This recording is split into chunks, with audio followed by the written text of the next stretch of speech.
വന്ന് കേരളത്തിൽ ഇപ്പോൾ ഈ മതേതരത്വം എന്ന് പറയുന്ന ആ ഒരു പദത്തിന് അല്ലെങ്കിൽ സെക്യുലറിസം എന്നുള്ള ആ ഒരു ടേമിന് വിലയില്ലാതായിക്കൊണ്ടിരിക്കുന്നു എന്ന് പറയേണ്ടി വരും. ദൗർഭാഗ്യകരമായ അവസ്ഥ തന്നെയാണ്.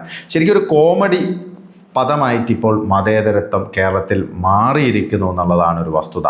വി.ഡി. സതീശൻ, നമ്മുടെ പ്രതിപക്ഷ നേതാവ്, അദ്ദേഹത്തിന് ഇതിലൊരു വലിയ റോളുണ്ട്. കാരണം UDF എന്ന് പറഞ്ഞു കഴിഞ്ഞാൽ വർഗീയതക്കെതിരെ സന്ധിയില്ലാ സമരം നടത്തുന്ന മുന്നണിയാണ്. വർഗീയതക്കെതിരെ ആര് വർഗീയത പറഞ്ഞാലും ഞങ്ങൾ എതിർക്കും എന്നൊക്കെയാണ് സതീശൻ ഓരോ വേദികളിലും കാച്ചി വിടാറ്. പക്ഷേ എന്താണ് സത്യാവസ്ഥ?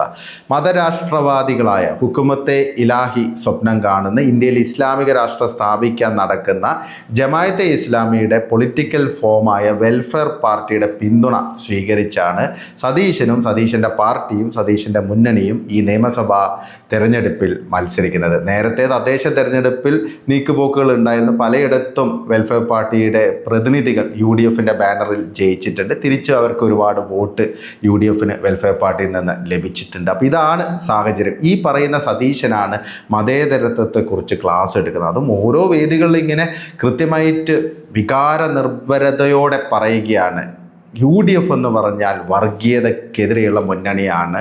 വോട്ട് ബാങ്ക് കാണിച്ച് ആരും ഞങ്ങളെ പേടിപ്പിക്കേണ്ട എന്നൊക്കെ പറയും. എന്നിട്ട് ഇത്തരം വോട്ട് ബാങ്കുകളെ കൂടെ കൂട്ടി ഇലക്ഷനിൽ ജയിക്കാനാണ് ഈ വി.ഡി. സതീശൻ ശ്രമിച്ചുകൊണ്ടിരിക്കുന്നത്. അപ്പോൾ ശരിക്കും ഈ PDP, SDPI, വെൽഫെയർ പാർട്ടി ഇവരൊക്കെയാണ് ഇപ്പോൾ കേരളത്തിൽ മതേതരത്വം തീരുമാനിക്കുന്നത്. ഇവരുടെ സർട്ടിഫിക്കറ്റ് ലഭിച്ചാൽ മാത്രമേ ഉള്ളൂ കേരളത്തിൽ ഏതെങ്കിലും ഒരു പൊളിറ്റിക്കൽ പാർട്ടിക്കോ ഒരു വ്യക്തിക്കോ മതേതരവാദിയാകാൻ പാടുള്ളൂ. ഗോപാലകൃഷ്ണൻ BJPയുടെ നേതാവ് ഗുരുവായൂരിലെ ഒരു സത്യാവസ്ഥ പറഞ്ഞു.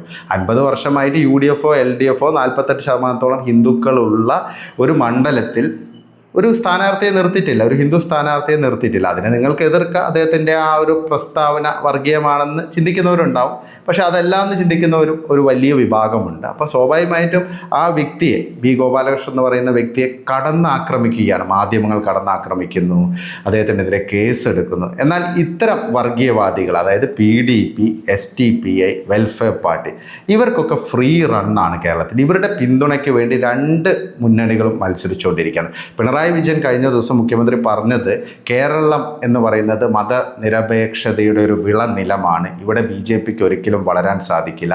അതുകൊണ്ടാണ് BJPക്ക് കേരളത്തോട് ഇത്രയും വലിയ വിരോധം എന്നാണ് പറയുന്നത്. ആരാണ് ഈ പറയുന്നത്?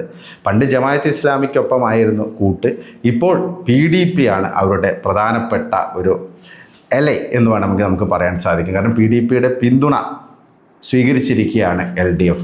TP രാമകൃഷ്ണൻ LDF കൺവീനർ പറഞ്ഞിരിക്കുന്ന ആരുടെ വോട്ടും സ്വീകരിക്കുന്നതാണ്. അതായത് SDPയുടെയും PDPയുടെയും ഒക്കെ വോട്ടുകൾ സ്വീകരിക്കാൻ LDF തയ്യാറാണെന്ന് പറയാതെ പറഞ്ഞിരിക്കുന്നു. ആരുടെ വോട്ടും ഞങ്ങൾ സ്വീകരിക്കും, ആരുടെ വോട്ടും വേണ്ടെന്ന് പറയില്ല എന്നാണ്.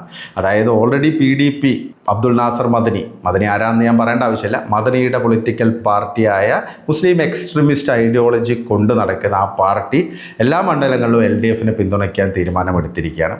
അതേപോലെ തന്നെയാണ് ഈ ഒരു സാഹചര്യം വെൽഫെയർ പാർട്ടി ഭൂരിഭാഗം മണ്ഡലങ്ങളിലും UDFനെയാണ് പിന്തുണയ്ക്കുക. പക്ഷേ നേമത്ത് ശിവൻകുട്ടിക്കാണ് ജയസാധ്യത. അപ്പോൾ BJPയെ തോൽപ്പിക്കാൻ സാധ്യത LDFനാണ്. അപ്പോൾ LDFന് പിന്തുണ നൽകുമെന്നാണ് അറിയാൻ സാധിക്കുന്നത്. അതായത് ഈ 2 മുന്നണികളും ഇത്തരം വർഗീയവാദികളുടെ സപ്പോർട്ടും വാങ്ങിയിട്ടാണ് മുന്നോട്ട് പോകുന്നത്. ഈ പറയുന്ന SDPയെക്കുറിച്ച് ലീഗിൻ്റെ ഒരു പ്രസ്താവന ഉണ്ടായിരുന്നു. അതായത് SDPI പ്രസിഡന്റ് തന്നെ അത് പറഞ്ഞു. അതായത് BJPയുടെ വർഗീയതയെ എതിർക്കാൻ മഞ്ചേശ്വരത്തെ SDPയുടെ മതേതര വോട്ട് UDFന് ആവശ്യമാണെന്ന്, അതിൽ നന്ദിയുണ്ട്, ആ കാര്യം പറഞ്ഞതിൽ നന്ദിയുണ്ടെന്നൊക്കെയാണ് SDPയുടെ സംസ്ഥാന അധ്യക്ഷൻ പറഞ്ഞിരിക്കുന്നത്. ഈ SDPI എന്ന് പറയുന്ന പൊളിറ്റിക്കൽ പാർട്ടി എന്താണ്? നിരോധിത ഭീകര സംഘടനയായ 2047 ഇന്ത്യയിൽ ഇസ്ലാമിക രാഷ്ട്രം സ്ഥാപിക്കാൻ പണിയെടുത്തിരുന്ന ഒരു സംഘടനയുടെ പൊളിറ്റിക്കൽ ഫോമാണ്.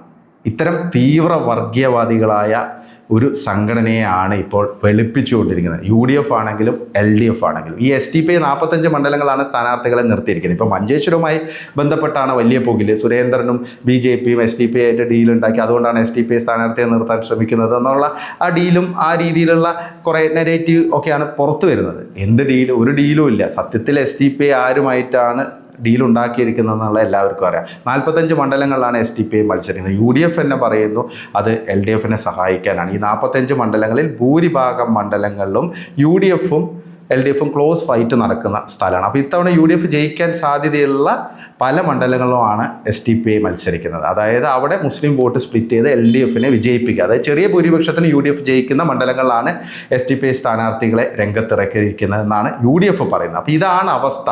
ഈ രണ്ട് മുന്നണികളും ഇത്തരം മതവർഗീയവാദികളുമായി ഇസ്ലാമിക രാഷ്ട്രമൊക്കെ സ്വപ്നം കാണുന്ന ഈ രീതിയിലുള്ള സംഘടനകളും രാഷ്ട്രീയ പാർട്ടികളുമായിട്ടാണ് സന്ധി ചേർന്ന് മുന്നോട്ട് പോകുന്നത്. എന്നിട്ടാണ് ഇവർ നമ്മളെ മതേതരത്വം പഠിപ്പിക്കുന്നത്, സാധാരണക്കാരോട് ക്ലാസ് എടുക്കുന്നു കേരളത്തിലെ മതേതരത്വത്തെക്കുറിച്ചൊക്കെ. ഇത് ശരിക്കും ഒരു കോമഡി ആയിട്ട് മാറിയിട്ടുണ്ട്. ഇപ്പോൾ LDF ആണെങ്കിലും UDF ആണെങ്കിലും ഇവർ മതേതരത്വം, സെക്യുലറിസം എന്ന് പറയുന്ന ആ ഒരു ടേമിന് ശരിക്കും ഒരു കോമഡിയാക്കി മാറ്റിയിരിക്കണം. അത്യന്തം ദൗർഭാഗ്യകരമായൊരു സാഹചര്യമാണ്. പിന്നെ BJPയുടെ ഭാഗത്തു നിന്നും കുറേ പ്രശ്നങ്ങളുണ്ട്. കാരണം BJP ഇത്തരം വിഷയങ്ങളിൽ എപ്പോഴും ഒരു സബ്മിസീവ് ആറ്റിറ്റ്യൂഡാണ് കേരളത്തിൽ സ്വീകരിക്കുന്നത്. അതായത് ഇവരുടെയൊക്കെ സർട്ടിഫിക്കറ്റ് എന്തിനാണ്, പോയി പണി നോക്കാൻ പറയണം. കാരണം BJPക്ക് അവരുടെ യഥാർത്ഥ കാര്യങ്ങളിൽ, അതായത് അവർ ചെയ്യുന്ന കാര്യങ്ങളിൽ വിശ്വാസമുണ്ടെങ്കിൽ പിന്നെ എന്തിനാണ് ഇത്, ആരെ തെളിയിക്കണം? കാരണം BJP വർഗീയവാദികളെല്ലാം എന്ന് ചിന്തിക്കുന്ന വലിയൊരു വിഭാഗം ആളുകൾ കേരളത്തിലുണ്ട്.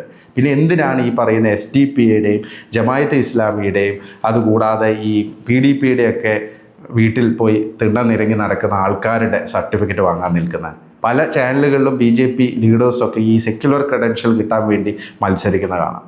എന്തിനാണെന്ന് മനസ്സിലാവുന്നില്ല. കാരണം യഥാർത്ഥ വർഗീയവാദികൾ ആരാണെന്നുള്ളത് ജനങ്ങൾക്കറിയാം. എന്തായാലും അത് വരുന്ന ഇലക്ഷനിൽ നമുക്ക് മനസ്സിലാക്കാൻ സാധിക്കുമെന്നാണ് പ്രതീക്ഷിക്കുന്നത്. എന്തായാലും അതിനായിട്ട് നമുക്കെല്ലാവർക്കും കാത്തിരിക്കാം.